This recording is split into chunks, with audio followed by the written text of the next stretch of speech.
अशोक चव्हाण यांच्यासोबत काँग्रेसचे 10 ते 11 आमदार संपर्कात आहे। आधीपासूनच चव्हाण हे भाजपच्या संपर्कात असल्याची प्रतिक्रिया आमदार रवी राणा यांनी स्पष्ट केली।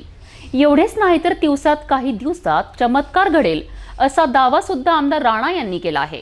अमरावती जिल्ह्यातील काँग्रेस आमदार पण भाजपच्या संपर्कात असून उद्धव ठाकरे यांच्यासोबत फक्त आदित्य ठाकरेसह तिघे राहतील, बाकी भाजपमध्ये जाणार असल्याची प्रतिक्रिया आमदार रवी राणा यांनी स्पष्ट केली।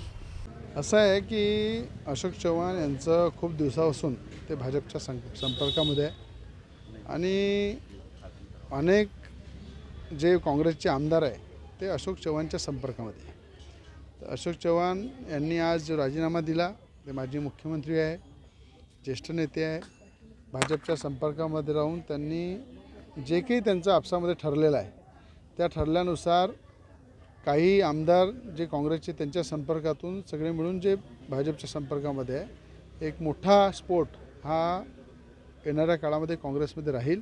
मी याच्या आधी सांगितलं होतं 6 महिन्याआधी अशोक चव्हाण आहे, त्यानंतर वडेट्टीवार आहे। जरी विरोधी पक्षनेता असले तरी मला माहीत आहे त्यांचं काय चालू आहे आणि काय ते होणार आहे।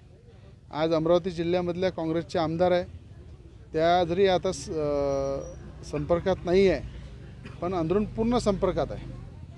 तर उद्या तुम्हाला हेही नवल वाटण्याची गरज नाही आहे की तिवसा मतदारसंघामध्ये सुद्धा मोठा चमत्कार तुम्हाला दिसेल की जे अशोक चव्हाणांनी केलं ते तिवसा मतदारसंघातही होणार आहे। ठाकरे गटातले काही नक्कीच ठाकरे गटामधले तर मी आधीच सांगितलं होतं, आदित्य ठाकरे, संजय राऊत आणि उद्धव ठाकरे हे तिघच जण राहणार आहे। बाकी सगळे मॅक्झिमम उद्धव ठाकरे गटातले भाजपच्या संपर्कात आहे आणि थोड्या दिवसामध्ये तुम्हाला तो मोठा एक धक्का बसेल सगळ्यांना। कुठले आमदार आहेत जे सध्या अमरावतीत ते भाजपच्या वाटेवर आहेत? सांगितलं मी, आता एवढं डिटेल काय सांगायचं आहे। मला असं वाटतं की समजणे वाले को इशारा काफ़ी आहे आणि जसं अशोक चव्हाण संपर्कात होते आधी मी सांगितलं तसं मी हेही सांगितलं तिवसा मतदारसंघातले आमदार संपर्कात आहे। आता त्या कधी अमरावतीमध्ये गोड बातमी देतील हे लोक वाट पाहत आहेत।